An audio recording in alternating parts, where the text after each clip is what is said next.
as we welcome in our 1320 Kings insider and creator of the Kings Beat, James Hammer, what's happening, man? Oh my God, a freeze! Oh my God! It is an official freeze! An official James Ham freeze at 257. Yo, that was crazy. Nobody had 257. Do you believe in miracles? Nobody had it. It happened. A 257 freeze for James Ham. Wow. James, that was an iconic performance, my friend. That was iconic. I think I blame it on you guys being in some sort of office building there.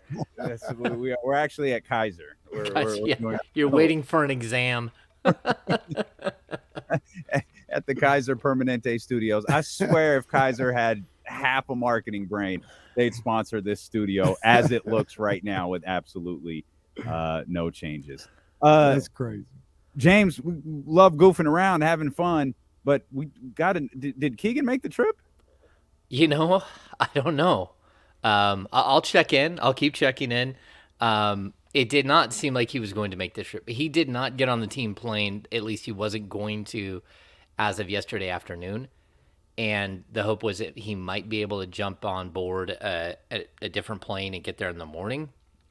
But as of right now, I haven't heard back on anything yet. And I'll reach out again while we're on the show. I'll see if I can get us a live update and see what happens. But yeah, just a little bit of a cold or something. Like whatever it was, he didn't come in to the practice facility yesterday.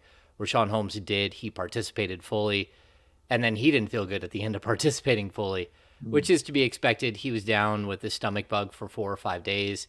And there's probably some weight loss that happened during those 4 or 5 days.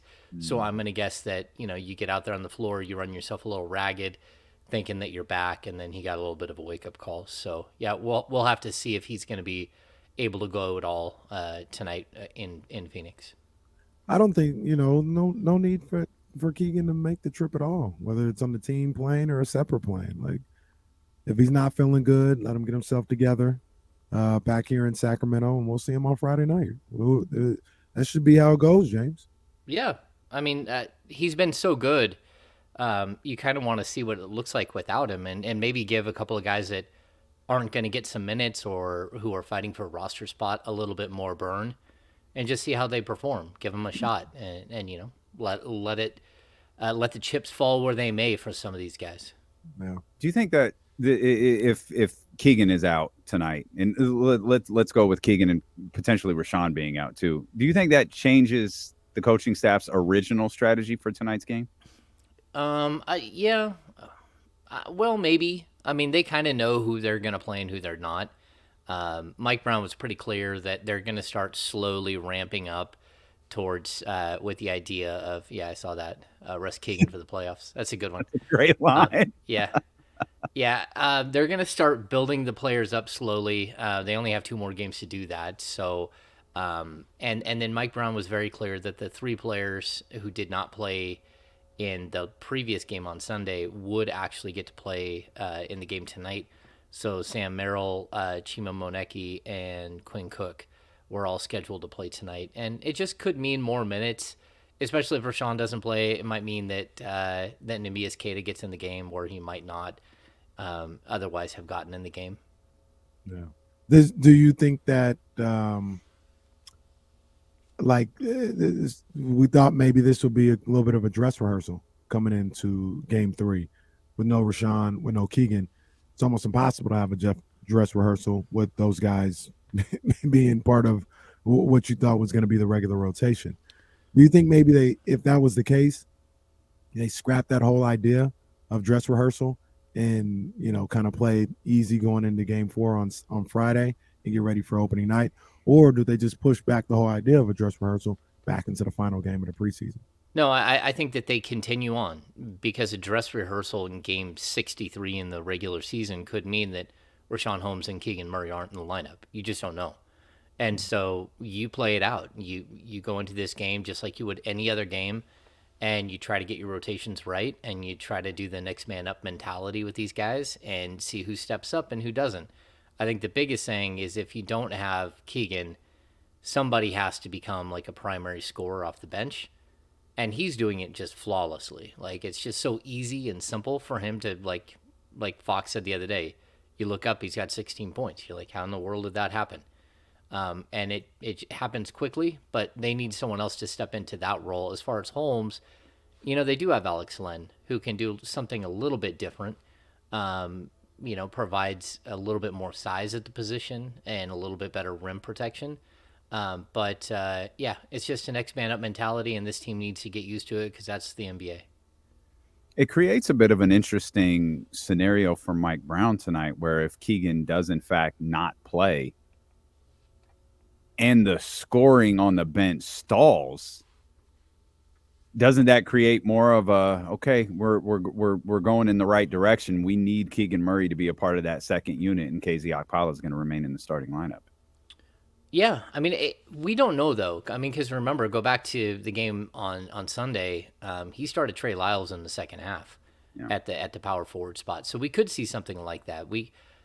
Although again, if I'm choosing who I would prefer to try to get me a couple extra buckets, it would be Trey Lyles, not KZ Okpala.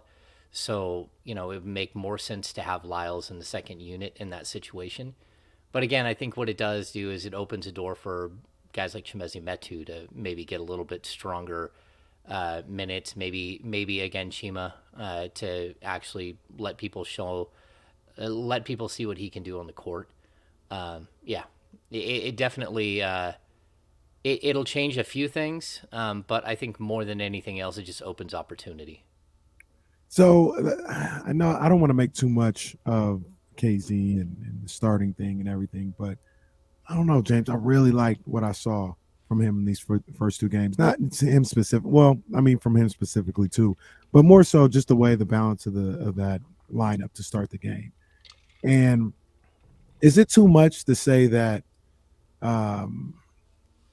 his value to the team and what he brings to the team is maybe higher if he's starting as opposed to come out off the bench? Because I got, it reminded me of that when you said, if I'm needing scoring off the bench, well, I'm going to go to another bench player before I go to KZ. So then it's like, when is he going to play? If you're going to Trey and all this other stuff. Is that accurate to say, though? Is like his value a little bit higher as a starter, ironically, than a bench guy? Yeah, I think that of course, I mean, it's what we've been saying the whole time. Like, if there's a possibility that KZ Okpala goes from the starter to not playing at all, that they actually drop someone else in that position at the 4 and leave Keegan Murray at coming off the bench because they like the success that he's having there at that position. So there's all kinds of things that could happen at this point. But we're going to have to let Mike kind of figure it out.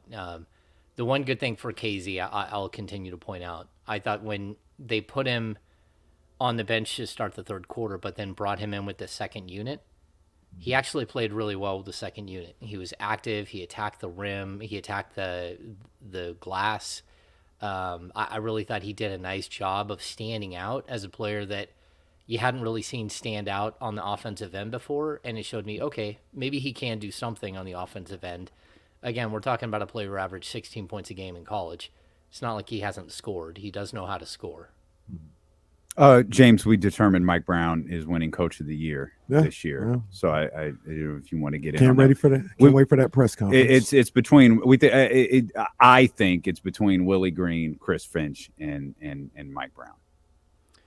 I said this yesterday on the podcast.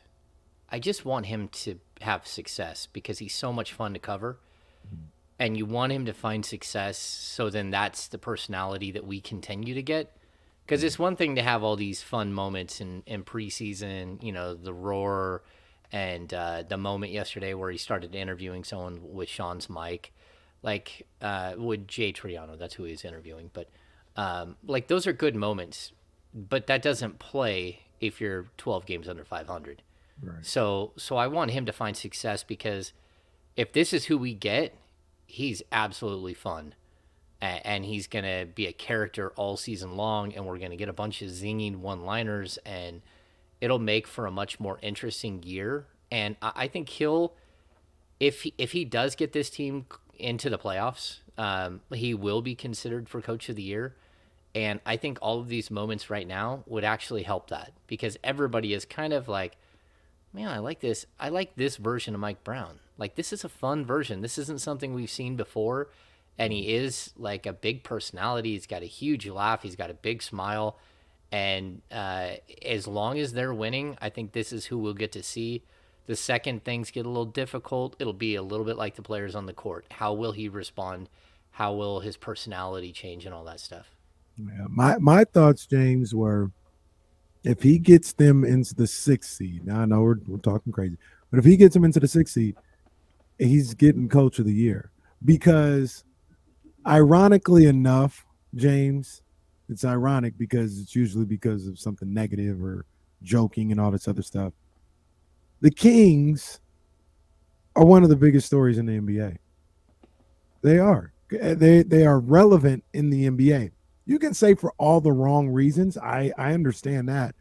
But what do we see all summer? People making jokes about the Kings, Aisha Curry.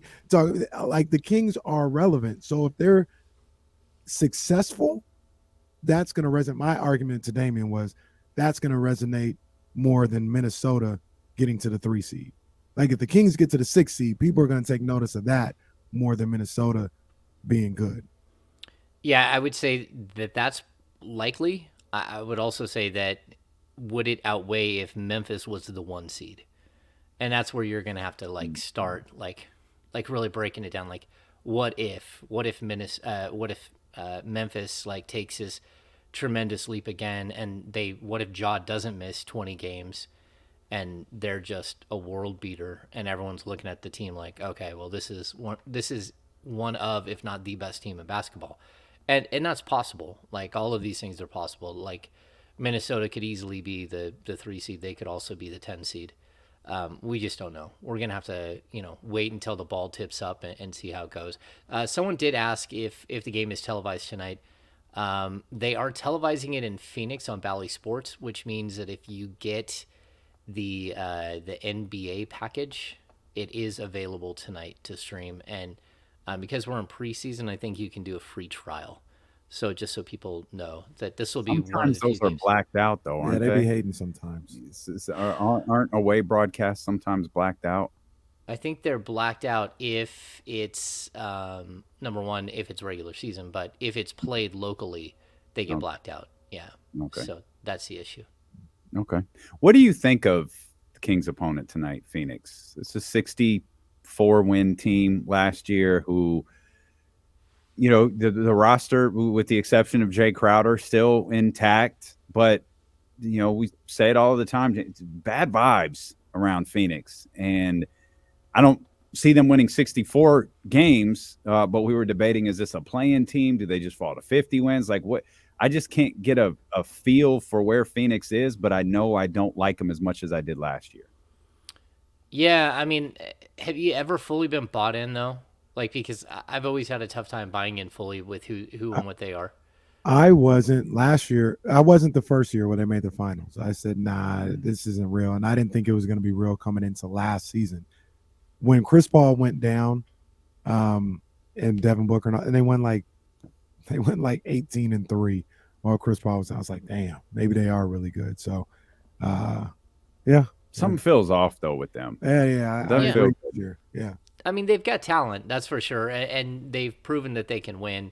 Father Time is undefeated though, and Chris Paul, he's going to have to take less and less of a role each year, and then on top of that, the Aiden situation is kind of like, yeah, it's not good, and I think that they worked out some of that. I hope that they worked out some of that issue between him and Monty Williams, but even up until like 2 weeks ago. That was a problem where he had still not spoken to his coach since the playoffs.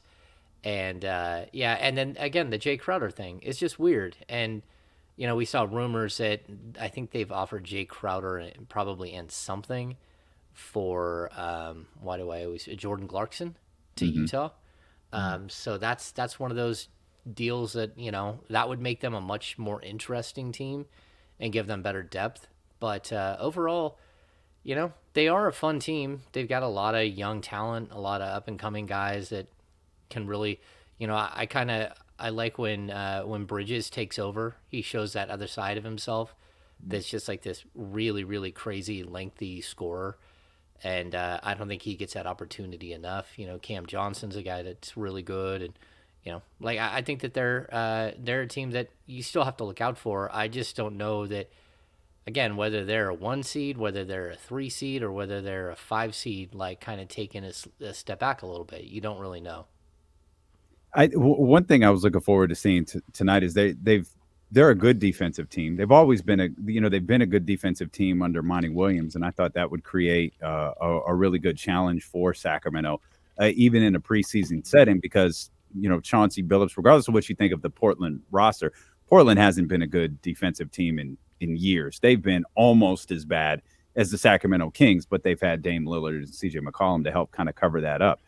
I think the fact that Phoenix, should they be interested in tonight's game, they're a good defensive team, which creates a more challenging setting for them should they want to attempt to hit 46% of their threes again like they did a couple of nights ago. Yeah. Again, like if Phoenix is completely like fully engaged, that's a good thing for the Kings. The Kings need to be pushed at this point. What they don't need is to go 4-0 in preseason and run everyone over and have this false sense of like confidence walking into game one and then get drubbed by 30. That's what you don't need. You need you need a realistic opponent, and I don't think that they've got that. I'll say this again. I've said this before. I really don't think that Portland has any kind of identity. And to me, it's a lot on the coaching aspect of it. And I worry about the same thing when it comes to, it's one thing for Utah to have no identity because no one expects them to win any games. And, their young head coach will get plenty of time to figure out how to build something there. But when you're looking at the Lakers and Darvin Ham, you're looking at Portland with Chauncey Billups, man, you got to figure out how to be the head man like really quickly, and those situations aren't super easy. Both of them have huge superstar personalities that they've got to deal with, and we'll see how it works out. That's one thing I'll point out with the Kings.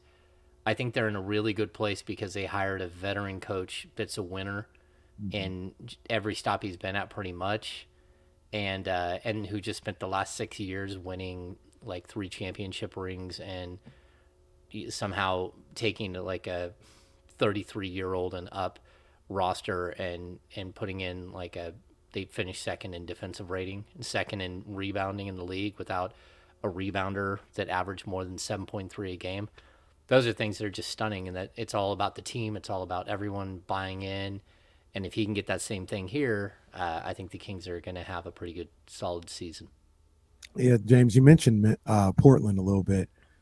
And I'm with you, man. Like I kind of had a little more reverence for them before the preseason, just because Dame was there. I like Jeremy Grant. I like some of the individual pieces, but for what I've seen from them in about 3 or 4 preseason games, I don't like it at all.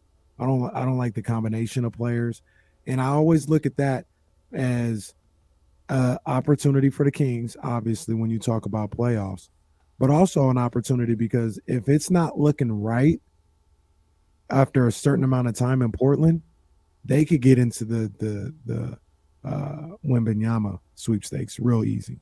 You know what I mean? And that's just another opportunity or feather in the cap for the Kings. Like if it's not looking right early enough, they may say, let's not even waste our time and get involved in that.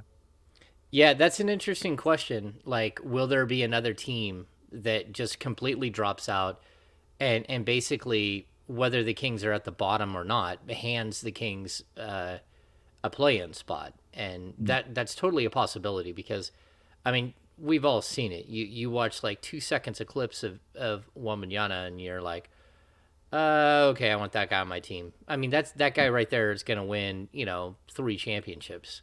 So that's how you have to look at him and how he can change your franchise for the good, like very quickly. I was trying to find the Portland Trailblazers. Their first round pick goes to Chicago, but it's 1 through 14 protected. Another reason to kind of tank. Yeah. Like, if it's not looking right, may need to hold on to that pick by all means at all costs. Yeah, and I mean, you know what? I think when I was watching him the other night, I just felt like they overcooked the onions. They didn't put the onions in a little raw and let And them. listen to Kevin. They didn't listen to Kevin, and to me, if you're not going to listen to Kevin, that means that it's very possible that you don't have a coach that is going to be able to put those guys together. And I know it's a long season, and we're not to that point where you start really making judgments on teams, but they just didn't feel like they were just throwing things out there. Well, and one thing we probably have not discussed enough, at least when it comes to the Portland Trailblazers, is we're just going to pretend like losing CJ is not a big deal. Like, not just his on-court production, but, chemistry, leadership-wise, like, that feels like it's a bigger deal than we're acknowledging. It does. They're probably banking that Anthony's ready. That's probably on the court. Sure. Yeah. Here's what I'm going to point out there, though. I'm going to point this out. There's a big difference between CJ McCollum's personality and Anthony Simon's personality. And so if you want to be a guy who plays next to Dame, like, you can't just disappear and act like he's the guy and you're Robin and he's Batman and you might get something, going sometime along the way. Because that's what it kind of looked like.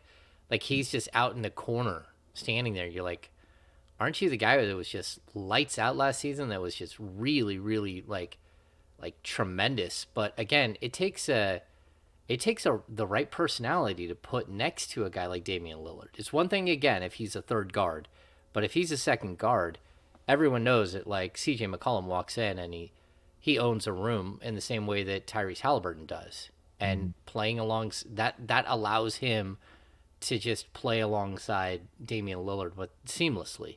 Yeah. Because he's already got a big enough, strong enough personality. Well, Simons is going to have to show that he's got that personality that can step into some really, really big shoes.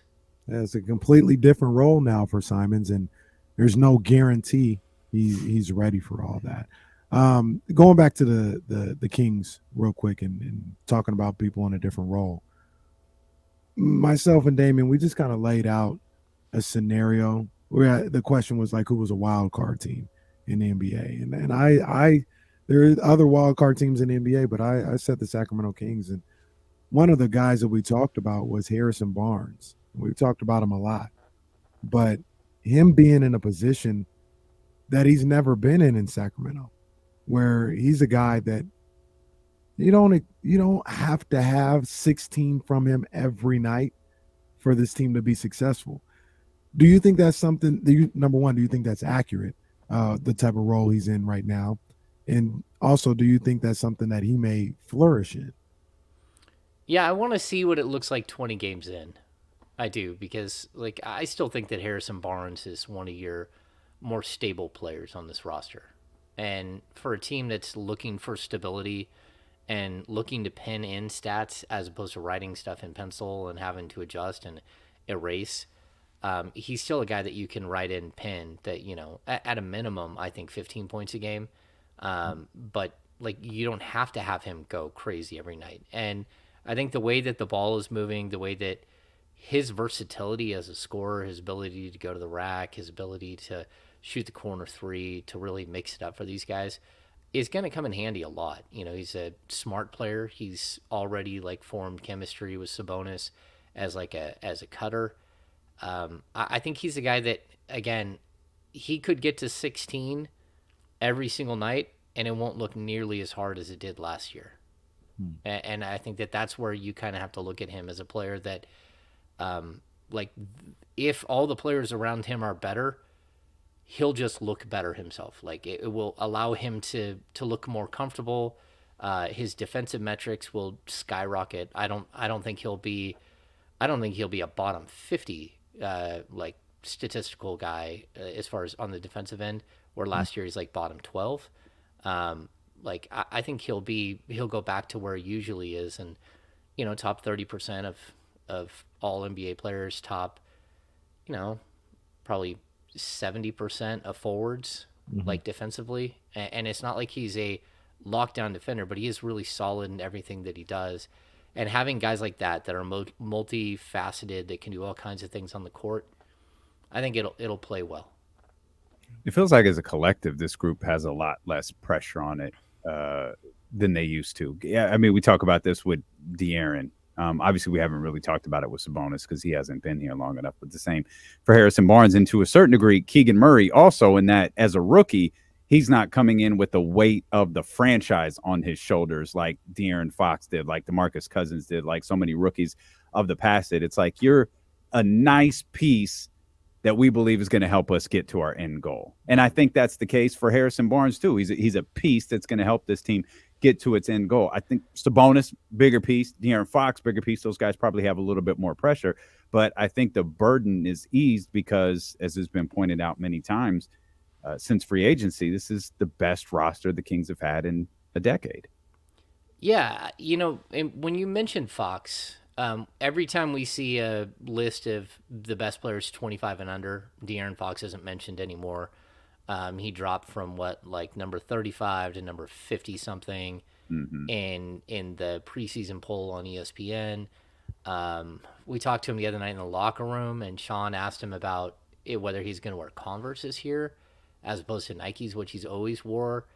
And he said that he's a shoe free agent still, and he's figuring those things out, right? So I think we're at this point in his career where he needs to show, like, right now, who he is. Like, this is that moment where, like, all the stars are aligned for him to have a really good season and to break out, and again to get himself back in the shoe game, to get himself back in to the conversation of best players, 25 and under or 26 and under, best guards in the Western Conference. He has the opportunity to get himself into the conversation, not to be the best guard, but one of, and kind of get back to where he was maybe 2 years ago when he averaged 25 a game. This is kind of that moment, and I think that he's ready for it. Like the vibe with him is just so much different. He's matured. He's grown up in life, and as a basketball player, he knows what he needs to do. He came out and hit all 3 of his 3-point attempts the other night and just looked like confident and ready. I think this is one of those seasons where we keep thinking, okay, he can be this or that. And, if he's a galvanizing figure that can lead a team to the playoffs, all of the fanfare will follow because everyone's kind of been waiting for him to do that. Yeah. I think he's ready. I think he's ready for whatever that entails, right? Whether that means, it's more of a scoring load and he's going to have to score the ball a little bit more. Or I think he's ready to take a step back from scoring if that means the team is better. I think he's fine with it. I think his singular focus this year is about finding a way to help this team or lead this team being a winning team. That's his main focus. Because you've been with him a lot, James. Very smart young man. And he understands, like, it doesn't, if I score 28 and we're not winning, like, I'm going to get killed for that. Like, it doesn't matter. If he probably understands if I score 18, but we're the 6th seed, I'm going to get lauded for that. They're going to love me for that. He gets it. So I think his main focus is whatever needs to be done to get this team to be a winning team. And I think he's committed to that for sure. He's always had this attitude that, like, if he gets the team to the playoffs, that he'll get all of these things, right? That he'll become an all-star.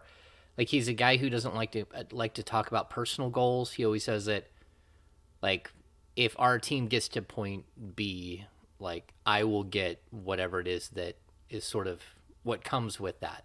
With being the best player on a team that gets to the playoffs or gets to the first round or the second round, whatever it is. So he's always had that mentality. I kind of feel like I want him to want those things this year because if he does get there, if he does do those things, he's right. Like, what I mean is if he does become an all-star, it's because he's taken the team and made them a playoff team. He's pushed them that direction. And so as opposed to it being the other way around where, if I get there, then I'll get all this acclaim. Like, go get the acclaim. Go get the acclaim the whole first half of the season where no one will question whether you're an all-star in February. And if you do that, I guarantee you two things. Number one, you're gonna like the team's going to win, and number two, you're gonna make the playoffs. Like that's what's going to happen if you're that guy. And so, it's you always have to look at these things from a couple of different angles, and I think he's ready. That's the biggest thing. I think after the years of kind of like getting beat down a little bit by the force that is the Sacramento Kings, I think he's ready to take that step, and he feels like he finally has the support around him that he can like become that player that he wants to be and that people expected him to be when he came out of college. We'll talk more about the Sacramento Kings and the Kings Suns matchup tonight when we return here on Sacramento Sports Leader, ESPN 1320.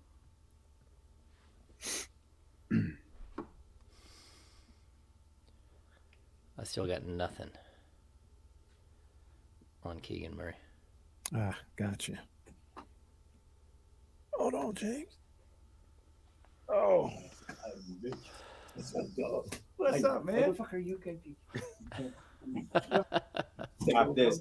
My man Kenny, this is out. What's up, dog? How you doing, man?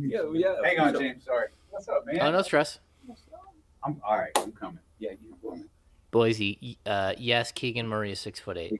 What size pinkies do you wear? 36. Yeah. Stop, man. I'm still good. I'll be ready. I'll come in Friday. I'll be ready. Okay. You know, one thing about this guy, he's really good at selling wolf tickets. I'm good. Okay. Bring him I'll with be there. you. I need it. Yeah, but You that, seem tear like that fun. ass up, brother. Probably would. You wouldn't man. be fucking young. Send me the address. Send me the address to the place again. I'll be there Friday at 9. It's only, you know what? It's about a 6-minute walk from here. I knew it was close. I just couldn't remember Yeah. exactly. Yeah, Sun Devils. We were talking about Kevin from The Office, just so you know. There's a conflict. I'll be there. I need to find some I'm ready. time to I'll go. get you. You still got the I need class, to right? check. Yeah, okay. Guess who showed up? Ruthie? Yeah. So, yeah, you still hoop, right? We'll do some. Yeah. And this, did you tell him about the first time you met? No, man, I didn't. I didn't. Oh, I got somebody to rebound from you. Okay. Kara, you're missing. Get around that fucking pit. Boom. She come around the pick and hit me. Never seen it in the history of basketball. Hey, homeboy flew up. So this asshole would chew, and he's just sitting over there. Do it again. He sends her off. Nathaniel, I do live on a lake, He's and laughing his I ass. don't fish, but I do boat all the time. Been And my dog Ronnie's right. It's Lake of the Pines. No, my office chair does not have arms. Let me go. It's a strange question. You all right? You all right? Gaurav, my favorite Rudy Gay story is when we asked him about That's all right. OJ Mayo looking heavy, Yeah. and he said that I guess that's what happens when you live in Milwaukee and you get injured, you get fat. So we start with cold. Rob W. James looking like Dilly Overcooked making the team. Yes. With the ass. Yes. As of right now, that would be my guess. I still wouldn't be surprised if neither make the team. Do I think the Kings make any more moves? Ron, yeah, they'll make moves, but it'll be a little while. All right, let's go. Thanks. Can I give you a book recommendation from behind me from B Metal? Yes. Read Candide by Voltaire. I'll be there. Candide by Voltaire is my favorite Good to all-time see you, book. bro. See you Friday. Okay. It's an old book. Sorry, James. It's okay. I'm answering questions. Sorry about that, James. That was Al Biacani, former Kings Oh, yeah. strength and conditioning coach. He just came in here to threaten us. Nice. So we'll be working out Friday morning. He Sass, trains on the street. I will not dress up as Kevin Herter for Halloween. See, this is the great thing. I needed to stand up, get a little sore. Yeah. I can get up. This ain't- Bob, my wife is in-house counsel. She's not a partner. She would have made partner a long time ago, though. Sorry, I'm just going to. Halloween's on a Monday this year, huh? What's that? I think Halloween's on a Monday this year. Boise, I do not hunt. I don't hunt, and I hate to fish. I absolutely can't handle fishing at all. I don't have the patience for it. I can't believe you froze at 257. That was the That was greatest That was awesome. reference in the history of the show. That was hilarious.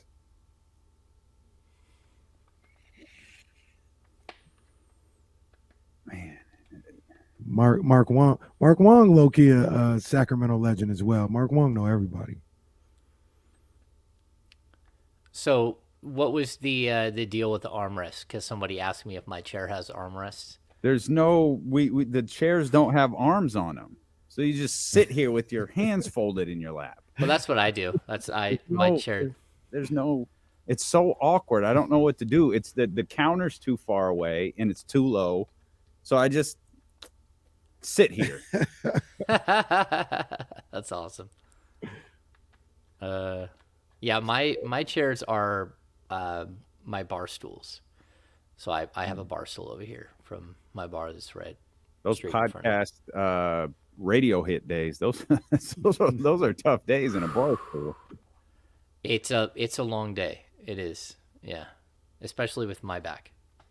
Yeah. Yeah. The core isn't there. The core. You don't say that. Al's gonna come make you They work gonna out with come him. right back. Al's gonna come back, make you work out with him. Benny, I froze at like 257 as I came on. I don't even think you got an introduction. That was just epic. Epic, Right. epic. What epic. the hell? Are they going to play baseball at all today in Atlanta? What happened? It's like a It's a delay? 2-hour rain delay. Actually, it's like 2 hours. They're supposed to play at 1:35. Oh, geez. Hang on, guys. We're coming back.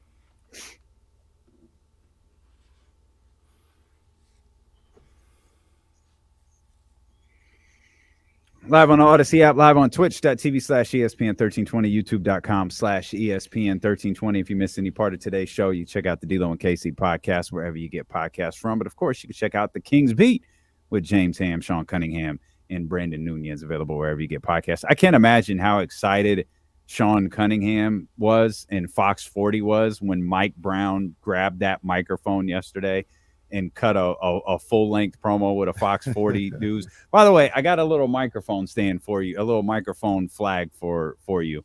I can't imagine how excited they all were when Mike Brown cut a full-on promo with the Fox 40 microphone in his hand. Yeah, that was priceless. You know, it's funny. The one time Cousins took someone's mic, it was like this really long wand that he kept reaching out to. Like, Aileen, are you happy that I'm still here? How about you, Andy Ferrillo? Are you happy that I'm signing a contract extension? And both of them both said, actually, no, we're not. Yeah. Was that the same media scrum where it was like, well, too bad, I'm here. Mm-hmm. And then Yes. Yeah. That's exactly it. Yeah, I mean, that was a good moment for Sean. And the good thing is, too, like, Sean is, like, an incredibly hard worker. I don't think anyone works harder than Sean in the business in Sacramento. He's at high school football games nonstop. He goes down to 49er games. He's at Kings games nonstop. He's at practice. I mean, the guy knows everybody in town. He's always on the move. And the station that lost him, just absolutely crazy to lose a guy like that who does all that he can, all that Sean does. And so it's a good moment for Sean because, you know, he gets to, like, put Fox 40 back on the map because for the last, like, coming into this season, they just didn't cover the team.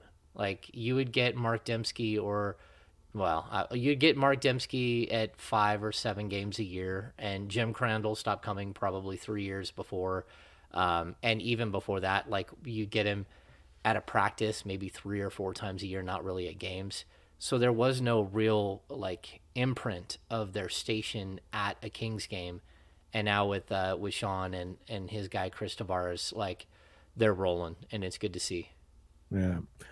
The actual moment, though, man. I mean, with this whole training camp, like, when was the last time you feel like you had this much energy with a coach that you were covering? Is this the first time? I mean, I know Yeager, you're cool with Yeager, and he had some energy in his own right. But I don't know. Is this like the first, like, feels like fun guy to come through here as a coach. No, I mean every coach is different. Like I think everyone forgets the Michael Malone era as well. Michael Malone was like a crazy one-line guy. I think at one point he said, like DeMarcus Cousins and Isaiah Thomas, they're like uh, Arnold Schwarzenegger and Danny DeVito. They're twins. And like he always had some zinger hiding in his pocket that he liked to pull out and just like throw out there like crazy stuff. He was fun. Jaeger, I had a really good relationship with Jaeger. I had a really good relationship with Luke. That's kind of our job, is to not like be easy on them, but to have communication with them where they can tell you what it is that they're trying to do. So whether you agree with what they're doing or not, you at least understand what they're doing. The only head coach here in Sacramento that I really didn't have a great relationship with was George. And like even him, like for the most part, we were fine. Just every once in a while he'd get angry at me, called me an No one on the a-hole. planet has ever had a good relationship No. with Carl. Yeah. Yeah, he called me an a-hole, but didn't use that word while we were on rolling film while New York media was in town. He got angry with something I wrote. Yeah, that was an interesting night. George was a guy that really liked the same thing. And, again, Keith Smart was absolutely one of the nicest men you'll ever run into ever. And then, of course, Paul and I were very close too, my first head coach in the league. So this is my 9th head coach, and I keep telling like new media relations people, like these are things we have to get used to. We have to, like, even on before the game on Sunday, I asked Mike who he was going to start, because that's something we have to know.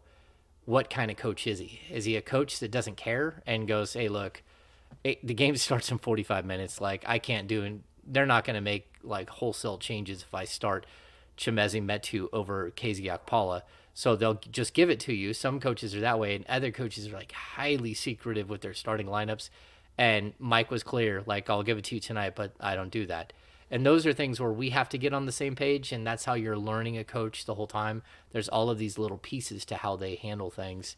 And so, yeah, it's a learning experience with all of them, and I always enjoy it. For me, it's like part of the sociology experiment of being a reporter and covering these guys.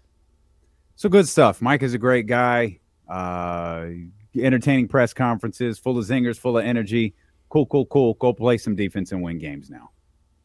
All of this stuff that in 1 week from tonight, all of this, all the ring the bell and all of this good stuff, that's all over 1 week from today. So soak it in, Mike, because you got to win some games coming up here in a couple of days. Yeah, somewhere there's somebody with a whole box of T-shirts that say "Stacking Days." Man! Just like I'm sure that Iman Shumpert got stuck with some of the Scores T-shirts. I'd wear a Score shirt. I think if you could find a Score shirt, I'd wear one. I'm sure you can hit the Goodwill up and find one somewhere. Or just have one made. I mean, it doesn't look like it was that difficult. KC.com. We'll have just find the font and throw it on a shirt. Literally, the shirt just said Scores. It can't be that hard to replicate. It could not be that hard. I mean, it's not even grammatically correct. I'm not even sure like what it's trying to say. Yeah, I mean, there's always these things that you come into the season, and that's why I keep saying, like, I want to see this Mike Brown all season long, just like I want to see De'Aaron Fox be an all-star, and I want to see him play like an all-star the whole year, so he deserves an all-star, and I want the team to win so Mike Brown can be this guy all year long, because it's better, like, the coverage is better, it's fun, for all of us to be part of and to talk about when they are winning, although I can't really prove that because this is now my 13th season, the theory's never truly been tested. The only time it was even close was when Jaeger won 39 games, and that team was actually fun, but they still were chaotic, and the whole time Dave was trying to rein everybody back in and say, they're winning, but they don't know how to play basketball, and the whole time, and then we had all the crazy stuff going on behind the scenes where Dave and management was fighting the whole season. It was just chaos. So, yeah, I would like to see a good season of fun basketball. J-Lo's got a good point here, Casey. A Hi Drake T-shirt would probably be there we pretty go. dope. We There we might go. have to make a Hi Drake. We're going to have a whole Drake collection. Drake bars. Hi, Drake. Hi Drake. Hi, Drake. The funny part of that one, and we can't get this on the shirt, but the funny part of that story is James talking about like Drake being awkward and saying, "Hey, how you doing?" Going to James Ham, talking about, "Hey, I'm Drake. How you doing, man? How you doing?" Drake. Hi Drake. Like, I don't know. Read the room, buddy. At least I knew who he was. Like Rick Ross sitting courtside, and I had no idea. Jason was. Well, the Jason Yin was like, Yang Twins will be there 1 week from yeah. tonight. Are you Wow. excited to see Your the Yin Yang favorite Twins? I have Yin Yang Twin song. no idea who that is at Top all. 5 Yin Yang Twin songs ever, James. Go. No, Okay. like I'm sure Yin Yang is. They probably have a self-titled song, but outside of that, I have. Well, you could ask Mrs. Ham to shake it like a salt shaker. Yeah. when the Or show's over. or the complex whistle one. while you twerk. Wow. Okay. I can't even whistle if I could. I try to hit that line for you. Yeah. Say, hey, Mrs. Ham, shake it like a salt shaker. All right. Good Lord. I'll try that one later. That's right. We'll see how it goes. Isn't your don't you got an anniversary coming up, or did it just pass? Or Wait, it's actually. I thought it was yesterday. It's actually today. It's our. It's not our wedding anniversary. It's our. It's the date of our first date. First when we actually like started dating as a couple. It's 26 years. Damn. That's And how that's long have good you been that know married? that. 23. okay, 23 and 26. Yep. All right. Well, it's a good night to try it, James. Why not? When we're done, Google the Whisper song. Just don't do it now. Just Do I want that in my do it search now. history? No, you can't even play the edited version. when the I show- don't. I think that's one of those songs where you have to like make sure that your phone is in the private mode, with like so you don't want that Pull up. stuff. You Like gotta put the headphones on for that. pull up the Whisper song on Apple Music and see what that does for you. Yin Yang Twins live at the Golden One Center 1 week from tonight at halftime, I guess. You were about to say something. Sorry. No, I don't even remember. I got sidetracked with the Yin Yang. I got sidetracked with Hi Drake. Hi Drake is one of my favorites. you guys went sideways here. Yeah, I know. We walked in the locker room one time. We walked into the media room one night, and Rick Ross was there, and Jason Jones goes, "Oh, did you see Rick Ross in the front row?" I'm like, "Is that like a wrestler? I don't know who that is." And he's just like, "Oh my gosh."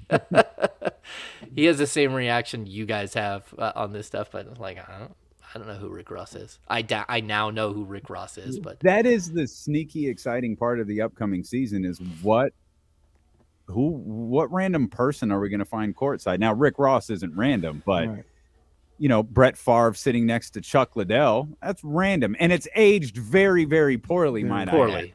Yeah. But that's pretty random. I mean, it won't be random, but 50 will be here a lot.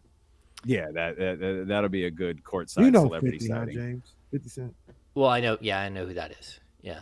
So, but the one time that Vivek brought Kelsey Grammer was like, Yeah, that's an odd one. That's there was also one night Vivek- he was gonna bring Glenn Close to a game, and then I think at the last her schedule shifted or something. I don't know. Like there's been some random people you look up and you're like, hey, you're that Lee DeWise guy from American Idol, aren't you? It's like, yes, I am. I'm like, huh, all right. You're much shorter than I thought you were.